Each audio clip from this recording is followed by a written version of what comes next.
തിരുവനന്തപുരം കാട്ടാക്കട പൊട്ടൻകാവ് ക്ഷേത്രങ്ങളുടെ ശ്രീകോവിൽ കുത്തിത്തുറന്ന മോഷണം. പൊട്ടൻകാവ് ശ്രീധർമ്മശാസ്താ ക്ഷേത്രത്തിലും ശ്രീ ഭദ്രകാളി ദേവി ക്ഷേത്രത്തിലുമാണ് മോഷണം നടന്നത്. കള്ളനെ നാട്ടുകാർ പിടികൂടി പോലീസിന് കൈമാറി.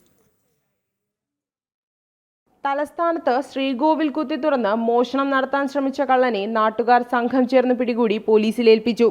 പുലർച്ചെയോടെയായിരുന്നു സംഭവം. അടുത്തടുത്തുള്ള 2 ക്ഷേത്രങ്ങളിലാണ് മോഷണം നടന്നത്. പൊട്ടൻകാവ് ശ്രീ ധർമ്മശാസ്താ ക്ഷേത്രത്തിലും ശ്രീ ഭദ്രകാളി ദേവി ക്ഷേത്രത്തിലുമാണ് മോഷണമുണ്ടായത്. ശ്രീ ഭദ്രകാളി ദേവി ക്ഷേത്രത്തിലെ ശ്രീകോവിലിന്റെ പൂട്ട് കുത്തിപ്പൊളിക്കാൻ ശ്രമിക്കുന്നതിനിടെ ശ്രീകോവിൽ നട തുറക്കാനെത്തിയ ക്ഷേത്രത്തിലെ പൂജാരി കള്ളനെ കാണുകയും തുടർന്ന് ക്ഷേത്ര പ്രസിഡന്റിനെയും മറ്റുള്ളവരെയും വിവരമറിയിക്കുകയുമായിരുന്നു.